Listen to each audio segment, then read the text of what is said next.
2015-ci ildə Bakıda keçiriləcək ilk Avropa oyunlarının Təşkilat Komitəsinin ikinci iclasında komitənin sədri Azərbaycanın birinci xanımı Mehriban Əliyeva qarşıda duran vəzifələrdən danışdı. Hörmətli müşavirə iştirakçıları, bugün biz birinci Avropa oyunlarının Təşkilat Komitəsinin ikinci iclasını keçirdirik. Birinci toplantı bu ilin fevral ayının içində Cənab Prezidentin rəhbərliyi altında keçirilmişdir. Bu fakt özlüyündə onu göstərir ki, dövlət bu oyunların hazırlanmasına və keçirilməsinə çox böyük diqqətlə yanaşır. Birinci görüşümüzdən ötən dövr ərzində bir sıra hazırlıq işlər həyata keçirilmişdir. Qarşımızda duran məsələlərin həlli istiqamətlərində tədbirlər həyata keçirilmişdir. Eyni zamanda yeni çağırışlar, yeni məsələlər ortaya çıxır və ümidvaram ki, bugünkü görüş zamanı bütün bu sualları biz birlikdə müzakirə edəcəyik. Təşkilat Komitəsinin üzərinə çox böyük məsuliyyət düşür. Bildiyiniz kimi 2015-ci ildə ölkəmizdə ilk dəfə Avropa oyunları keçiriləcək.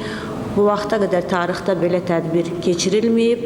Ona baxmayaraq ki, ümumiyyətlə olimpiya hərəkəti Avropada doğulub və sonra yenidən Avropada bərpa olunmuşdur.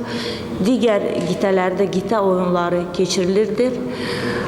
Avropada isə ilk dəfə belə oyunların keçirilməsi şərəfi bizə nəsib olunub və biz çalışmalıyıq ki, bu oyunlar ən yüksək səviyyədə hazırlansın və ən yüksək səviyyədə keçirilsin. Ümumiyyətlə, Avropanın idman hərəkətinin tarixində yeni bir dövrün başlanmasıdır və Azərbaycan bu tarixin ilk səhifələrini yazan ölkədir. Mən qeyd etmək istərdim ki, hazırlıq üçün cəmi 2 il vaxtımız var.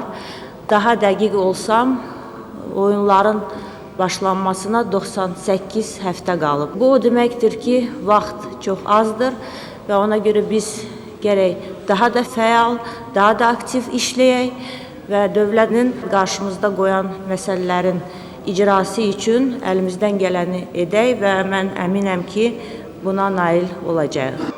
Tədbirdə ümumi baxışı və Atletlər kəndinin master planını təqdim edən gənclər və İdman naziri Azad Rəhimov Olimpiya kəndində aparılan işlərdən danışdı. Bildirdi ki, təxminən 7300 atletin Olimpiya kəndində qalması, qidalanması və əylənməsi üçün bütün şərait yaradılacaq.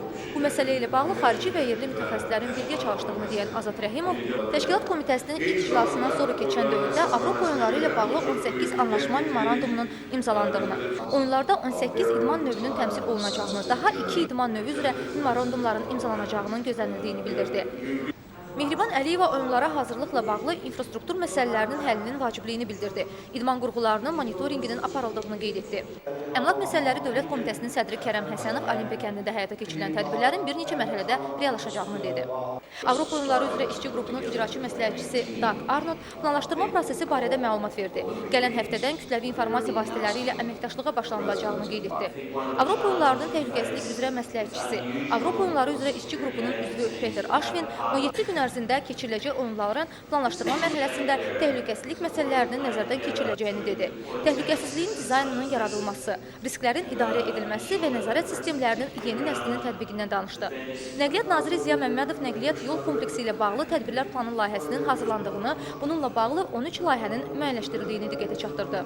Milli Təhlükəsizlik naziri Eldar Mahmudov kütləvi tədbirlər zamanı təhlükəsizlik məsələlərinə sistemli şəkildə yanaşılacağını bildirdi. Daxili İşlər naziri Ramil Usubov Avropa oyunları ilə bağlı hazırlanan fəaliyyət planının icrasına artıq başlanıldığını, xüsusi texniki vasitələrin alındığını vurğuladı. Prezident Administrasiyası rəhbərinin müavini Əli Əsədov həyata keçiriləcək tədbirlərin mühümlüyünü və həcmini nəzərə alaraq qarşıdakı vəzifələrin icrasına dərhal başlanılmasının vacibliyini qeyd etdi. Maliyyə naziri Samir Şərifov oyunların keçirilməsinə dair hər bir istiqamət üzrə maliyyə planlaşdırılmasının əhəmiyyətinə toxundu. Avropa Oyunlarının Təşkilat Komitəsinin ikinci iclasına yekun vuran Mehriban Əliyeva aidiyyatı qurumlar arasında geniş və sıx əməkdaşlığın qurulmasının vacibliyini vurğuladı. İdman ölkəsi kimi tanınan Azərbaycanda iri miqyaslı idman tədbirləri keçirilir. Bununla bağlı beynəlxalq mütəxəssislərin rəyləri də yüksəkdir, deyən Təşkilat Komitəsinin sədri əminliklə bildirdi ki, Azərbaycan Avropa Oyunlarının keçirilməsinə dair birinci olmaq vəzifəsini ləyaqətlə icra edərək oyunları yüksək səviyyədə keçirəcək. Qeyd edək ki, tarixdə ilk Avropa Oyunları 2015-ci ilin iyununda Bakıda baş tutacaq. Bu ilin yanvarında yaradılan Təşkilat Komitəsində dövlət qurumlarının nümayəndələri ilə yanaşı Milli Olimpiya Komitəsinin üzvləri, idmançılar, ictimai sahədə fəaliyyət göstərən şəxslər təmsil olunur.